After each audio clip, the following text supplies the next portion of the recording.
Hello and welcome back to the Post-Gazette High School Sports WPIAL YouTube channel. I'm Matt Press, one of the Post-Gazette's high school sports writers. And it's kind of hard to believe, but we're already moving through the fall. We're about through the first week of October and playoffs in a few sports. Football is coming winding down to the regular season. And we are continuing our Athlete of the Week series today with Girls Athlete of the Week, Mya Morgan from Elizabeth Ford High School. Mya, how you doing? Good. How are you? I'm doing good. So last week, Mya won her second 3A individual golf title, and she's also the defending state champion, and they'll be competing back at the state championships at Penn State in just a couple weeks. So before we get into some questions for Mya, just like to remind everybody that this week's Athlete of the Week is presented by Dave & Buster's in Homestead. As part of the recognition, Mya will receive a Dave & Buster's gift basket, including a DMB Power Card that can be picked up at the Homestead location. From Wednesday, October 8th through Tuesday, October 14th, anyone from Elizabeth Ford High School who visits Dave & Buster's Homestead and mentions their school will have 20% of their check donated directly to the Elizabeth Ford PTO. So grab your teammates, classmates, and family and head to Dave & Buster's and Homestead, where you can eat, drink, play, watch sports, and support Elizabeth Ford all at the same time. Thanks again to Dave & Buster's Homestead, proud sponsor of the Post-Gazette WPIAL Athlete of the Week. So, Mya, we can start with last week. Obviously, like we said, won your second WPL championship, and you had said at the time that it was a little bittersweet because it was your last one. You're a senior. Just bring me back, walk me through the emotions after you won that, after you sunk that final putt. I had mixed feelings. First, I was really excited because I was like, oh, I won another one. But then I was kind of a little sad just because it's the final one. I won't be able to experience it anymore. I won't be able to experience like any more matches, any more of like the high school aspect of golf, because college is completely different. And there's different like qualifying, there's different like invitationals and stuff, and they don't have like an actual like match setup. Mm-hmm. So just thinking that in like a year it'll be completely different from this, it's kind of sad, but I'm also really excited because I get to step into the next part of my life. What have you enjoyed the most about high school golf? Just it's like kind of like a detox for me after like my regular season in the summer, and just getting to be able to spend time with my teammates and my friends and making them all proud and everything. And I've been spending time with my other friends outside of golf too, with the high school and everything, and them coming to see and watching and stuff is really fun. Mm-hmm. And also just making all of my coaches proud, because I know that once the end of the season rolls around, it's kind of sad just because they don't get to do it anymore until next year.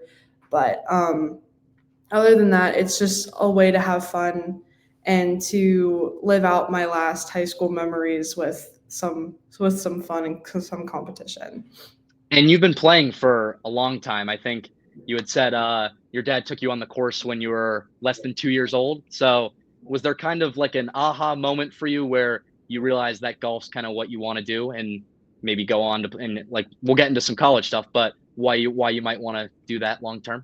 Yeah, just because he helped me so much when I was younger, and just throwing me out there, putting me in as many sports as I can just to figure out which one would work.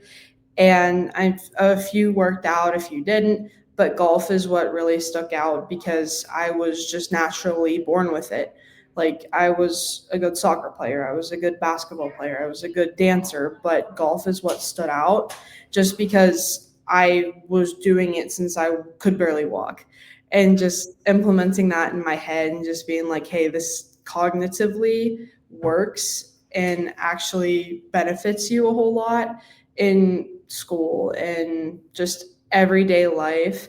And so he just wanted me, and both my mom and my dad just wanted me to have something that I can play for literally the rest of my life. Mm-hmm. So it's kind of like that.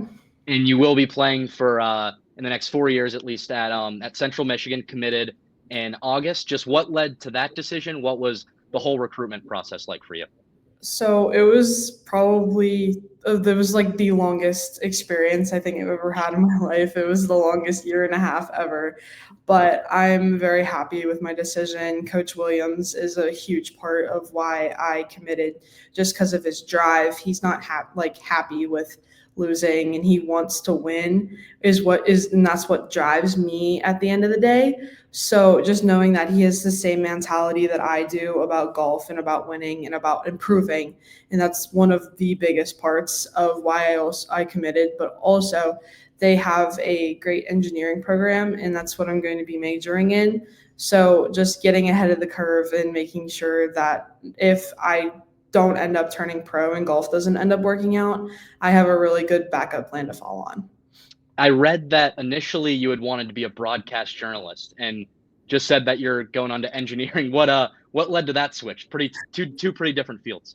Yeah, I just figured out that I really wasn't like a reading or writing person. So, and I'm more of like a math-minded person, and I love science and I love math.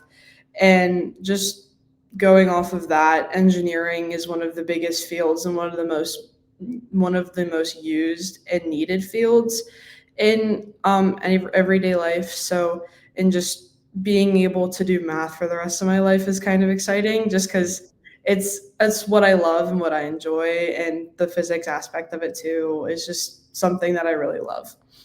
So for golf, you've had some pretty cool experiences even outside of high school. You played Pinehurst over the summer at the PGA High School Invite. I mean, what was that experience like? I'm sure that's a dream for a lot of people. Oh yeah, it was a lot of fun, and that used to be one of my stomping grounds because I used to play in the U.S. Kids World Championship. Okay. So I knew it was like kind of like my home away from home.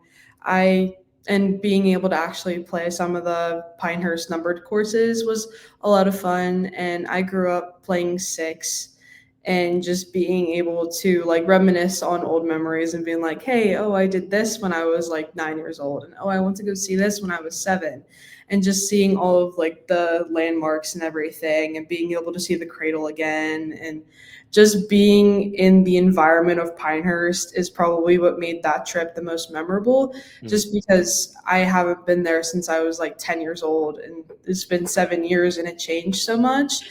And just being able to compare from what it was when I was younger to now, it was really cool.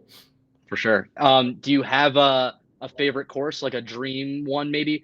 So first, what's the favorite one you've played, and then what's a course that you're kind of dreaming of playing? My favorite course I played is Oakmont. It's one of the best courses in the world, and just being in it, kind of being in the backyard, is kind of just really cool. And then my dream course would probably either be Pebble Beach or Augusta, just because of the history there and how difficult the courses are. The more difficult the course is, the more I like it. So just being able to challenge myself on the golf course would be pretty cool. How about if you could play a round with anyone on earth? Doesn't have to be a golfer. Who do you think you would want to play with? I would definitely want to play with both the Korda sisters because I just look up to them so much. Tiger Woods, just because he's the greatest to ever do it, and then Arnold Palmer because he grew up in Latrobe. He's a Western Pennsylvania kid, and just being able to talk to him about like what his experiences were in Western Pennsylvania back in the day, because they were probably completely different from what they are now, and just being able to like talk to him about it and being able to connect with him about that would be pretty cool. Yeah, for sure. And just a couple more things. You've had a pretty special career at Elizabeth Ford. You've broken school records. You were the first WPIAL and state champion. I mean, just what does it mean to you as you look back now and realize that you not only had those accomplishments, but were the first one at the school to do some of those things? I feel honored because not very many people were able to say like, oh, hey, I did this and this in high school and I broke so many records. But not just that, it's just being able to look back on my achievements and being like, okay, so you were actually able to do this and that you were good enough to do it. And being able to have my name in the history books at Elizabeth Ford forever is something that I'm going to like look back on at graduation and being like, oh, that kind of sucks that it's over because I can't try to break it again. But the good thing about that is that I can look at Central Michigan and being like, hey, what are your school records? It's just so I can be able to have another goal to reach in college and break as many records as I can. Keep setting new expectations. Yeah. And we'll go one more question. What is something that you think people would be surprised to know about you? I see that's a really difficult question because pretty much almost everyone knows like about like what I do and everything, but I am a football guru. Your I your I dad has a football background. If you want yeah, to explain a little bit of that. yeah, sure. Mhm, My dad went to Plum in the say like late 90s, mhm. and his junior year was actually the whenever Plum beat Penn Hills when they were the Wow. number one team in the country. And he broke a bunch of like records and stuff at Plum, and then Mhm. went off to go play at Cal U for a couple years at there, and then actually went to the Buffalo Bills training camp, Oh, but wow. sadly got cut, but Mhm. played arena for 3 years in I think Plum. So just Wow. having that background and stuff was pretty cool. Yeah, that's awesome. And so yeah, that wraps up our girls athlete of the week interview with Mya Morgan from Elizabeth Ford. As always, be sure to like and subscribe to this channel. We'll have plenty of content from our post-game football footage and of course our athlete of the week videos. And check out all our written work at post-gazette.com from myself, Keith Barnes, Mike White, and all of our other great contributors over there. And we will see you guys next time.